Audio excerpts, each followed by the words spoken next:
so that somebody doesn't go and buy all of this and every single one and then just buy it all out so nobody else gets it, okay? They want to give a little bit to everybody so that everybody has a fair shot at it. So, that being said, all the reps have different variety for that reason. Like, let's say my shop sells really great tanks.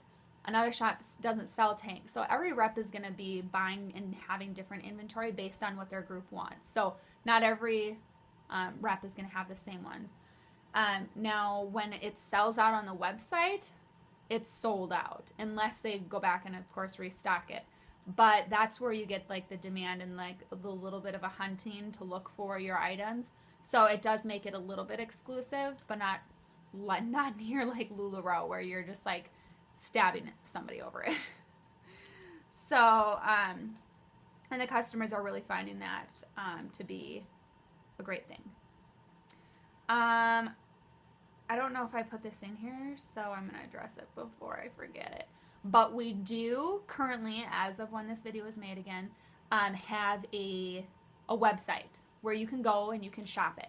Now, what's on the website is whatever doesn't sell out during the launches. So whatever is left over, that goes onto the website. So the reps have exclusive things that are not on the website. So that's what makes us still special. That being said, the website is going away. The website was only there to create it and generate an income to pay for the lawyer fees, I was told, to produce the compensation plan, which is coming very, very soon.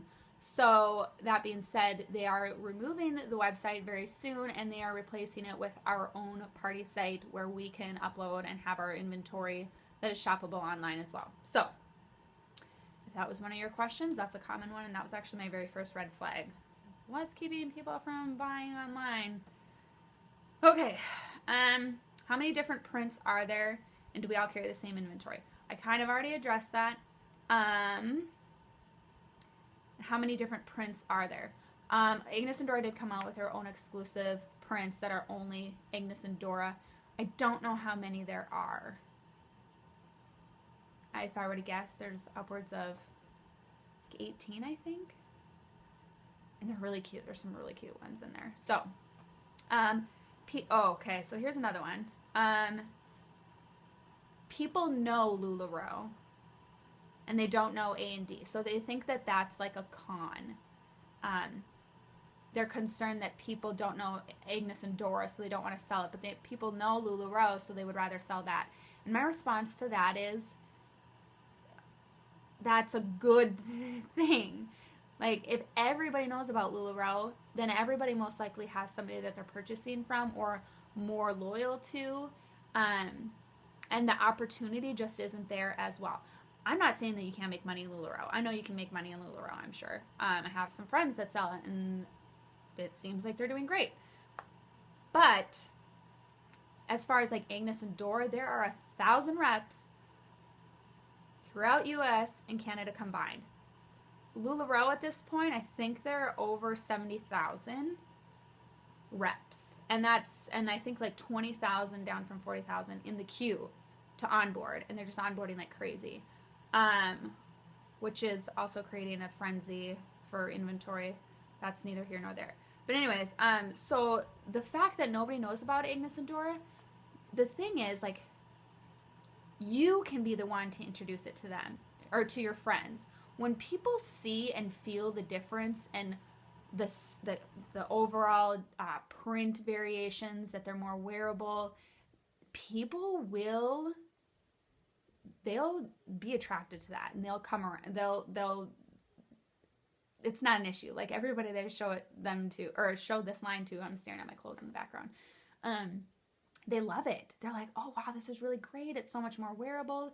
There's a place for us. There's a place for both of us, actually, to coexist. But a lot of people, what they don't love about LuLaRoe, they love with us, and vice versa. Like, there's not one thing in everybody's closet. Like, people have multiple brands in each closet. So, yeah, we can coexist. It's fine. But as far as like opportunity, Agnes and Dora, you can go, like, imagine getting into LuLaRoe when there was 1,000 reps. Like, we're going places. We're going big places. And so that is just insane opportunity. And for myself, when I was in my previous company, when I joined, nobody knew what it was around here. And I was able to bring it to this market, and I did really, really well. And so I plan to do that again. It's just, yeah, I guess what you make of it. If you want everybody to have done the work for you and kind of start competing immediately from the beginning as far as getting your name to be the name linked with LuLaRoe, or you could be the person linked with Agnes and Dora and you're the only one in your town. That's just, I guess, what you would rather make of it. What invoice payment systems can be used? So I know that LuLaRoe has Audrey, and I know that Audrey has her moments. We don't have our own system. I don't know if we'll ever get one, but right now you can use like whatever you want. Some people use Square. I chose to use PayPal just because it has everything in it. Like all my invoicing templates are in there. I can print, ship everything from there. Like I can buy all my business expenses, everything just runs through it. And PayPal is like a big company, so they're not going to have the flaws and the hiccups and oh, it's down, it's not working, like an Audrey system would. So that's what I use. And yes, there's fees with it, but that's not an issue to me, I guess. So maybe it is to somebody else. But I mean, I'm a business. I have overhead, very minimal overhead, 2.9%. I think that's what it is. If that's what I have to pay to make a great amount of money from my home and my computer with a great service that's reliable, sure, heck, I'll pay it, whatever. So what is required to remain a rep? Monthly, quarterly, yearly, minimum. There's nothing, no requirements as of yet, again, to remain or be a rep. The only requirement is when you do place an order through the website for new inventory that you place at least a $100 order, which is kind of silly because it's such a small order, but they just want to make sure that you're not buying like a million one item purchases. Like you're actually making it worth their time enough to fill that order for you. So $100 if you want to place an order. Otherwise, okay, so if you want to place a voluntary order, so this isn't something you have to do monthly. When you do place an order for inventory, it has to be $100 or more. Otherwise, no requirements, no quotas, no nothing. Is there a buyback program like LuLaRoe if I don't sell anything? It took me a while to figure out this buyback program because I've never heard of it. Like we don't have... The reason I feel like LuLaRoe has a buyback program is because their stuff is fugly. And like it doesn't sell. So of course that's why they have it there, so that you can sell your fugly stuff back to them. And I hate the word that I'm using, fugly, because I'm just using it because somebody else in another YouTube video used it, and it actually is the only way to get it across.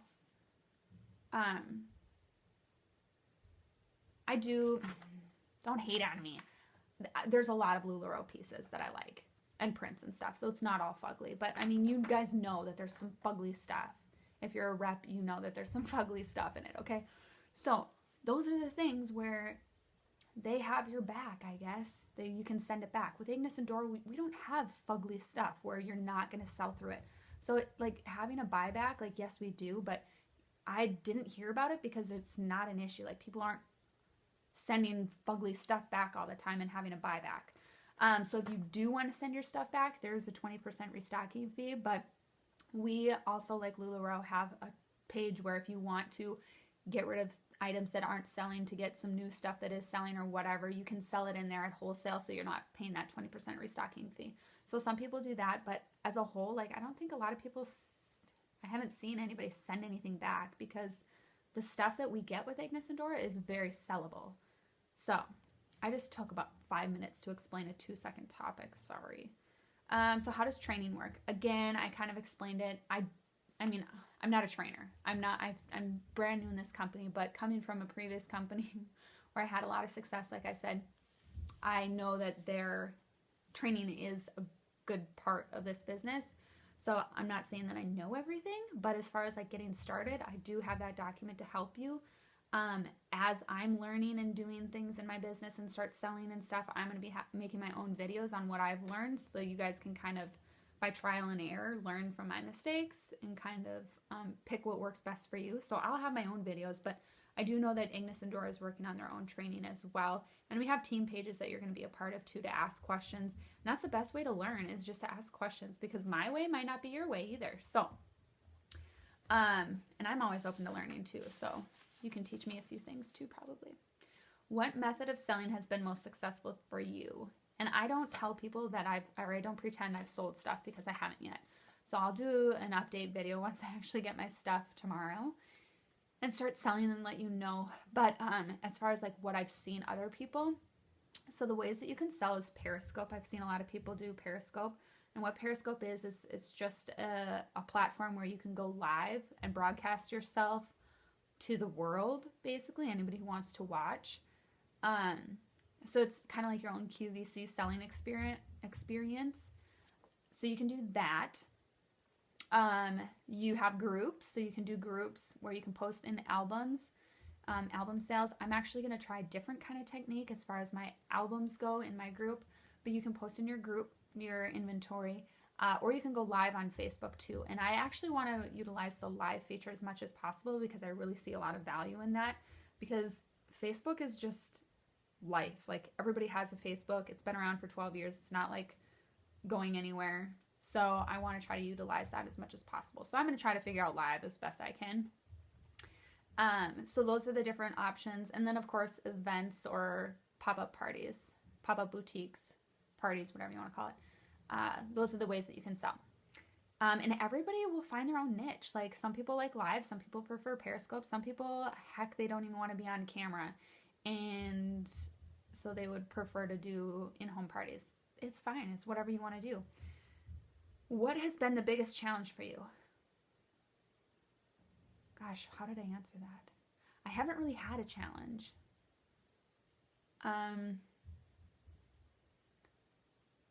Yeah, I probably shouldn't have had that in here, because I don't have any challenges yet. Probably wanting to do it all right now, and I can't yet. So yeah, I guess I don't have anyone. Okay. So my last little notes, I guess, as far as the things, like I said, I've had a lot of people, majority of people that find me on YouTube are ones that are in the LuLaRoe queue or in LuLaRoe and have come over. And so a lot of my team is more familiar with this and like how it goes and everything than I am. So I actually asked them, and a lot of the reasons why people are making the switch is because they're not getting the support and the community that they do, or they're not getting it with them, and they see that with us. And I'm sure with that company, there's going to be people, like, you're going to have bad ducks in every single company. So I'm sure there are people that have a rock star team, and they're really good and really supportive and stuff. But some of the people said that there was no support, and some of the leaders were very demeaning. And if you tried to, like, voice your concerns or anything that was negative about the company, they would just remove you from team pages instead of like addressing it. They just wanted, nope, it's not happening, get out, whatever.